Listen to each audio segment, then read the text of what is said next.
Hello, everyone. Welcome to another Master of Malt live competition draw. You've got myself here and my colleague Jake. There you go. As always. How are we doing, Jake?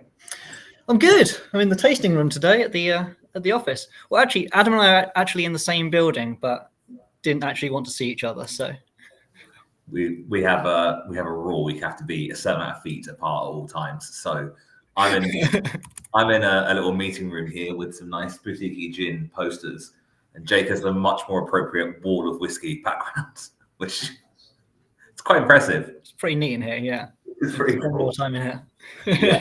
Yeah, why aren't we in there all the time? I don't understand why we do anything else. Well, one of the things that we do, as you all know, is if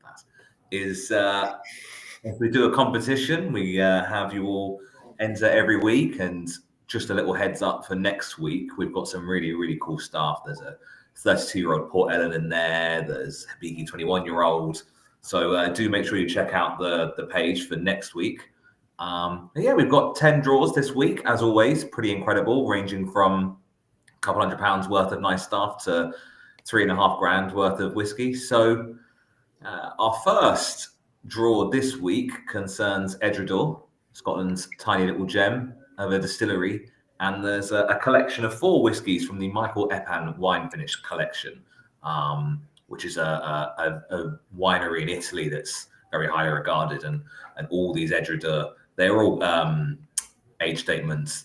3 of them are 12-year-old, 1 of them is a 10-year-old. They've all been aged in casks that previously held Michael Epan wine.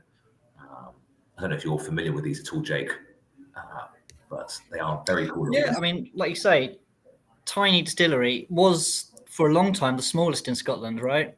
Until a number of new smaller ones. But I think a lot of these sort of smaller distilleries that are doing things in traditional ways sort of owe a lot to the path that these guys trod. So yeah, pretty cool. Pretty cool stuff. We're going to spin the wheel in a moment. Indeed. Let me bring that in for you.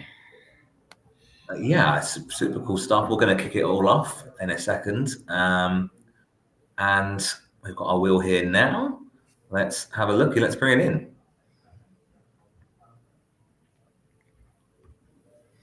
Okay, let's kick today off. There we go. Let's do it.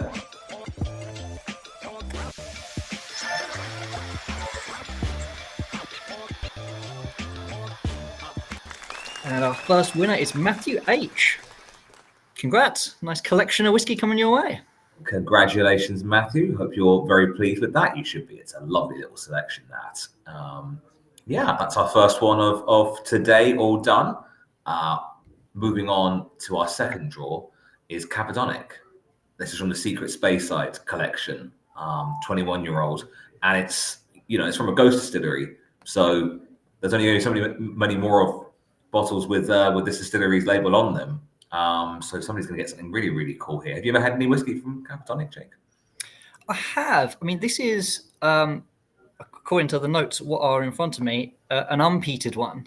But yes, I mean, we've had people on YouTube before saying, do call out when things are from closed distilleries, because it's interesting to know when it's one of these gems that are just a finite amount of bottles out there or juice out there that is just a dwindling supply of historical liquid, which I think we did do last time. And yeah, someone's going to get some of that finite goodness. Once it's gone, unfortunately. But somebody will be getting it this week. We'll be spinning the wheel in just a moment. If you haven't had any Caperdonich before, it's not impossible to get. It's not one of the distilleries where the prices are silly and it's never available. But you're certainly never going to get it for a better price than our winner is about to have gotten it for. Should we spin the wheel? Yeah, sorry. The tasting room is grand and beautiful, but I'm used to having like 3 monitors and it's so much slicker. I'm there. The wheel's available. Let's bring it. The wheel's available. Let's do it. Let's spin it. Okay.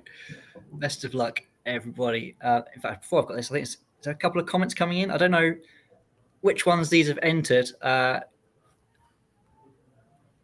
but we have a couple of comments. James, who's a regular, saying afternoon, trying to watch at work with the volume down. Excellent. Nice to have you with us. And Joe's got his hands sort of fingers crossed and praying. I don't know if he's entered this one, but very best of luck to everyone who has.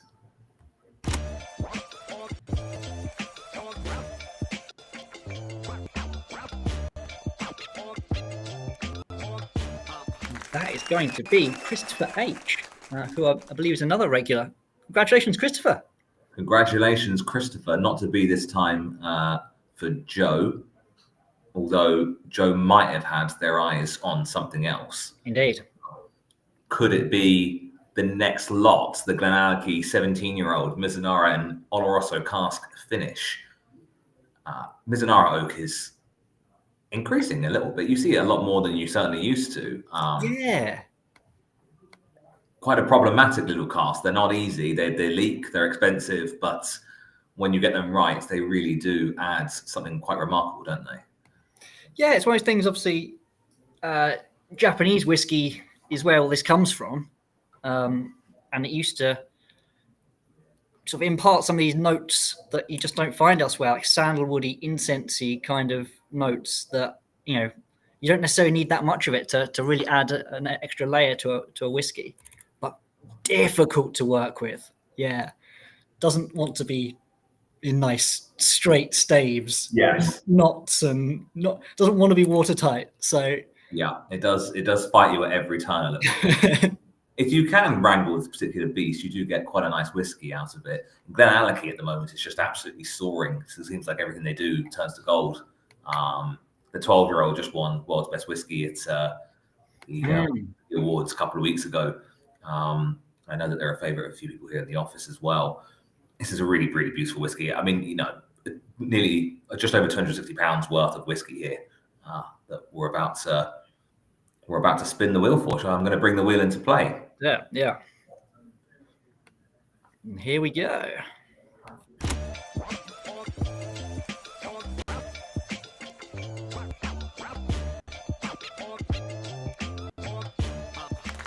Nice. Kirstine C. Congrats, Kirstine. Nice. Congratulations, Kirstine. Lovely little whiskey there to take home with you. Very, very cool indeed. Congratulations. Oh, it's a really nice little one next, actually. Middleton Very Rare Barry Crockett Legacy. It is actually the 200th anniversary of Middleton Distillery this year. Lots of celebrations going on. I'm actually going to be there this week. I'll be flying off to Cork tomorrow to go to the distillery. It's a very, very, very special place. I've been there before, fortunately, and incredible. And the Middleton Very Rares are always, I can't think of a bad one. But particularly special. Something we're both big fans of. Yeah, and particularly nice to honour Barry, who is a real legend in Irish whiskey. His dad worked at the old Middleton, and so did he, and then into the new Middleton. He's just bit of a hero, really, in Irish whiskey, isn't he? For sure. So I'm just bringing this wheel up for you here. No problem. So yeah, again, a really, really beautiful whiskey, and like I say, quite appropriate given what year it is. If you're interested, you can head to our blog. There's an article on 200 years of Middleton published quite recently if you want to learn a little bit more of the story. But for now, we will spin this wheel. Nice. Okay. Yeah. I always say very best of luck, but I'm going to be very jealous of the winner of this one. So yeah. Here we go.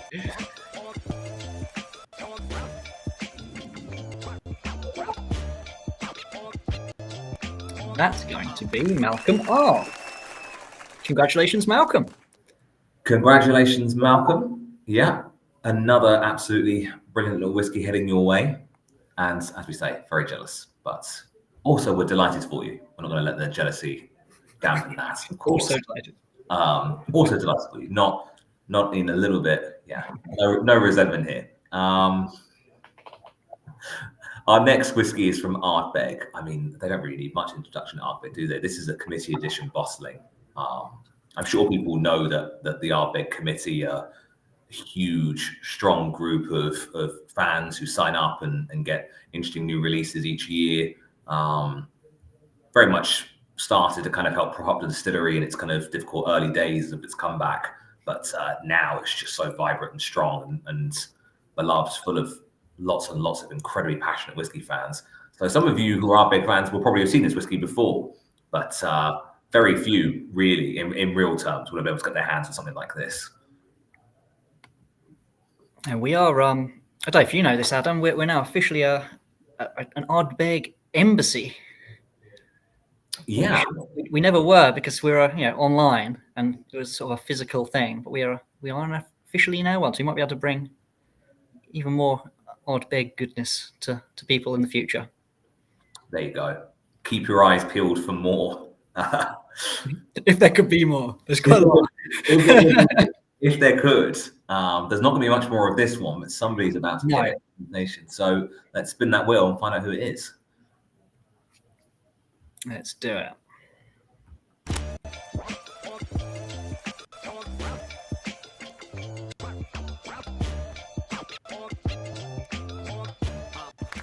Joseph F. Congratulations, Joseph. Well in, Joseph. Very nice little prize you've got yourself there. Always popular, those ones. They really are, yeah. And understandably so. We're going to stay on Islay with Bowmore, Islay's oldest. It's basically, this is just a collection of the kind of the core range. Bowmore 12, Bowmore 15, Bowmore 18, Bowmore 25 in one great big bundle. Pretty much just restocking a whiskey cabinet here for somebody. Obviously, the Bowmore 25 being the kind of standout for price and stature, but I mean, they're all great whiskies. Bowmore 15 in particular, I think, has been a little bit of a gem for some time. You a big Bowmore guy, Jake?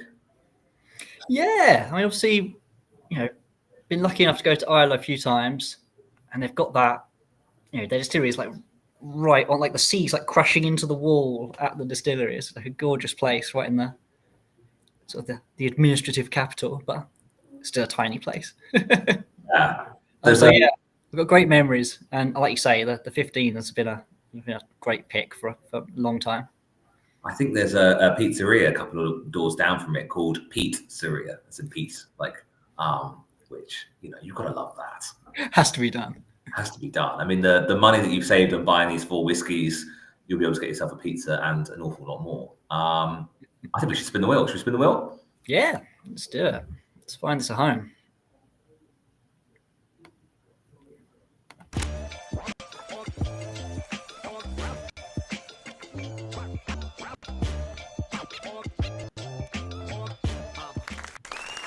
Daniel A. Just getting a new Islay whiskey collection sorted, yeah. Yeah, and we're not just in time for phase. You've got a month or so yet, but definitely you can do that from home a little bit, which will be really nice. 4 Bowmore whiskies there, fantastic stuff. I mean, from one big name to another, we go to Springbank, which I've been lucky enough in this job to taste a few of our Springbank, both that boutique whiskey and Master of Malts selections, and completely understand the hype. It is absolutely stonkingly good whiskey, and that sort of 26 to 29 kind of age range, just every single time they deliver it is unbelievable stuff. It's another one of those ones that sort of needs no introduction, isn't it? Yeah. Who doesn't want a big old bottle of Springbank, basically? So yeah, I mean, it is just remarkable whiskey, basically. This particular bottling is from 1993, much like myself. Single refill sherry hogshead for 29 years. It was only 111 bottles total of this. So when we spin that wheel, somebody's going to get one of 111, basically. And it does retail for £825, essentially. So, I mean, once again, somebody's getting an absolute bargain of bargains here. And yeah, selected by us, which is always a nice touch. Getting one of ours. Really worth checking out, by the way, the rest of our single cask whiskies there. Some super stuff in there, and they're always really, really well priced, not being biased. Let's bring in that wheel. I think, yeah. very fairly priced. Yeah, definitely. All right, let's bring in the wheel. Let's find this Springbank at home. Let's do it.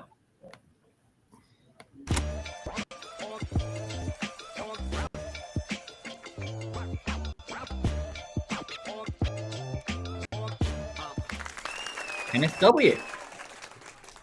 Some stonking whiskey coming your way. Congratulations, Kenneth. Yeah, you're going to be very, very happy with that, I'm sure. Absolutely. As will whoever wins this next whiskey. It's another single cask. This time it's from the Caperdonich. Nearly a grand's worth of whiskey here, distilled again, 1993. What a year!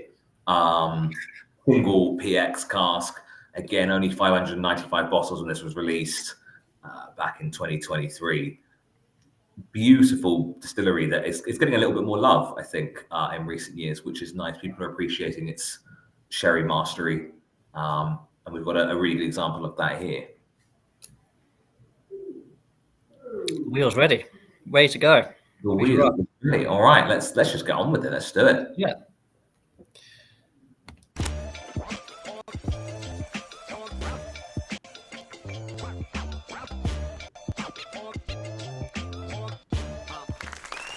David B. Awesome. Congratulations, David. Congrats, David. I mean, we're just from one big hitter. We're at that part of the draw now. They're all just big hitters now. So we've had a 29-year-old, a 30-year-old, and now we're having a 39-year-old.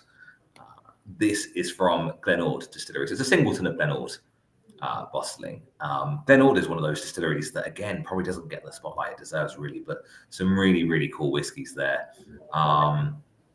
Maltmaster Marie Roberts did some job on this. It's a 12-year-old single malt distributed to a section of casks. We've got port casks, red wine, a combination of Oloroso and Pedro Jimenez as well, and then a finish in French Bordeaux casks. So this has been through just about everything before being bottled. So pretty cool stuff. Yeah, quite a long.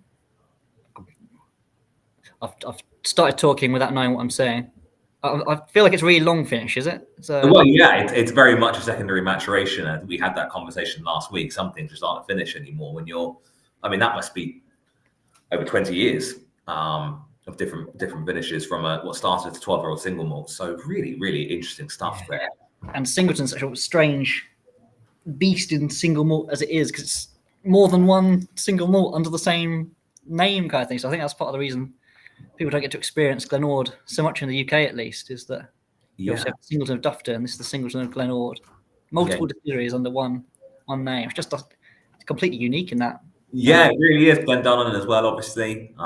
So yeah, they are distilleries that maybe don't always get the spotlight because the name the Singleton sort of takes over a little bit, but all very cool whiskies in their own right. As somebody's about to find out. Indeed. Shall we spin that wheel? Spin that wheel. For the penultimate time today. Indeed, yeah. It's the bit where I start getting a bit nervous. It's big bottles here.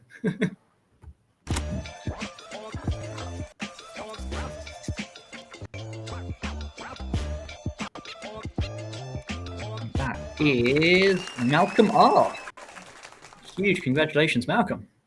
Well then, Malcolm R. That is a bottle you will very much appreciate, I'm sure. One to open with friends if you're feeling generous. You have to be really, really generous to open this because we are the really big boy, which is a 3.5 grand whiskey. It's the Macallan 30-year-old double cask. This was released in 2023. As usual with Macallan, we've got a selection of sherry seasoned American and European oak casks. But I mean, yeah, again, distillery needs no introduction like the Macallan at this stage. What else is there to say about the Macallan?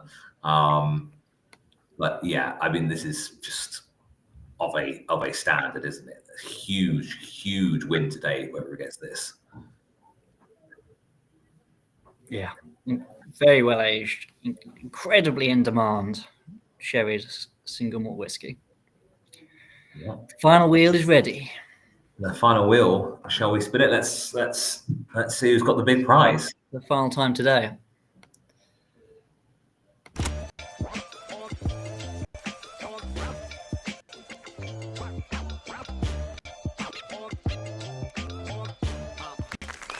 Mark S. has bagged the big one. Congratulations, Mark. God, did you see the size of that draw? There was names in there. People really wanted to get their hands on that Macallan. And Mark was the lucky one. So congratulations, Mark. I mean, that's our 10 for this week. Like I said, do check out next week. We've got loads of really cool stuff. I'm just having a look now. There's a Glenn Barkler's 43-year-old from 1977. There's Ardbeg single malt in here, Highland Park, Aaron 25-year-old. There's a whole collection of Glengoyne whiskey. Like, go nuts. As I'm sure everyone who's won today can attest to, it could be you. And it could be you for not that much at all, really, in the grand scheme of things, to walk away with something really special. So, Jake, thank you very much, as always. Thank you, Adam. Yeah, huge congratulations to all our winners. And whenever I hear a whiskey is distilled in 1977, I instantly think, like, the year that Star Wars came out? Wow. Although usually I'm with Dave, and Dave's never seen Star Wars. Dave. I don't know how you get to at this point in life without, I don't know. I mean, at this stage, yeah. Come on, man. That man only cares about Marmite soldiers, olives, and good whiskey. Yeah, I mean, if you could get him into a cinema with olives, you could sort of point him like with a little trail of olives and drams. I'm sure you could get to see almost anything. I might try it. I was going to say, who's got the time? Maybe you've got the time at some point. We can lay a trap for Dave. You can finally see Star Wars. Yeah. Until next time. On that bombshell, we will end the stream. Thank you very much, everyone. We will see you all again next week.